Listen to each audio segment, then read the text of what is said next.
Welcome to Today Matters, short devotional in the Word of God. My name is Tim Neisler. I'm the campus pastor out in Lakeside. As I was walking up to come and do this Today Matters, I felt the perspiration kind of build up on my forehead and the back of my neck. And it wasn't because I was nervous. It was because it feels like it's 120 degrees outside today. It's just the season that we're in. It's summertime, but there's also spring and autumn and winter. What's your favorite season? Have you ever wondered what causes the seasons, though? You probably know that the earth spins on an axis every day, making a complete turn. When the earth is facing the sun, it's day. And obviously, when the earth is turned away from the sun, it's night for that part of the globe. In addition to this daily turning, the earth also travels around the sun once a year. As the earth travels, its position in relation to the sun changes. Sometimes the earth is tilting toward the sun, which causes summer. When the earth is tilted away from the sun, obviously winter comes. The funny thing is that when the northern part of the earth moves away from the sun, the southern part of the earth is experiencing summer. When it's Christmas in America, it's summer in Brazil. Winter weather arrives in June in Australia, just as you and I are pulling out our flip-flops and our swimming gear. I'm sure we all have a favorite season. The consistency of the Earth's seasons is a reflection of its maker and the stability of his character. James 1:17 through 19 says this, "Whatever is good and perfect is a gift coming down to us from God our Father, who created all the lights in the heavens. He never changes or casts a shifting shadow. He chose to give birth to us by giving us his true word. And we, out of all of creation, became his prized possession." Like, for those of us who believe, we get it. We understand that we're promised eternity with God, but we still got to live here on earth.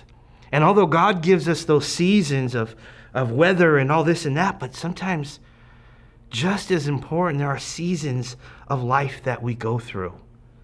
As you guys know, I got a couple of little boys, and we are in a season with my 2-year-old. Joseph is like a little bulldog. He reminds me so much of me. I mean, if I'm laying down on the couch at home, he wants to climb up on top of me and stand on my chest or my stomach and put his hands on the couch and jump and high as hard as he can on my body. I don't know how to deal with that sometimes. And sometimes I get a little bit upset because he's not listening. But he's a 2-year-old. How can I expect him to listen?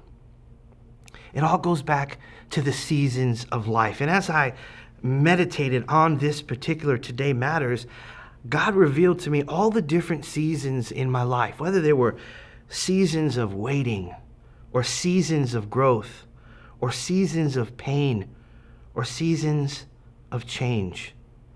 God's heart is that we would embrace each season that we find ourselves in. One of the wisest men in the world, let alone the Bible, but he also wrote in the Bible. His name is Solomon.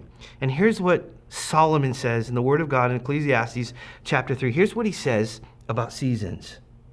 A time for everything. For everything there's a season, a time for every activity under heaven, a time to born and a time to die, a time to plant and a time to harvest, a time to kill and a time to heal, a time to tear down and a time to build up, a time to cry and a time to laugh, a time to grieve and a time to dance, a time to scatter stones and a time to gather stones, a time to embrace and a time to turn away, a time to search and a time to quit searching, a time to keep and a time to throw away, a time to tear and a time to mend, a time to be quiet and a time to speak, a time to love and a time to hate, a time for war and a time for peace. My question for you is, what season are you in? Maybe you're in a season of having another child added to your family. There are so many different seasons that we go through as believers and as sons and daughters of God. And I'm convinced more and more that God can use each one of those seasons to build us up and teach us and walk us through whatever it is he has for us. But here's the challenging part. Just like it says here in Ecclesiastes 3, and just like every season that we experience here on the earth, it has a beginning and it has an end. And the question then becomes, how do we respond to letting a season go and beginning a new one? I have a friend who, it breaks my heart because she's stuck in this season. She went through tragedy, and there's no question, I'm not challenging what it's like to go through tragedy because I know, but there also comes a time where the grieving should turn into joy.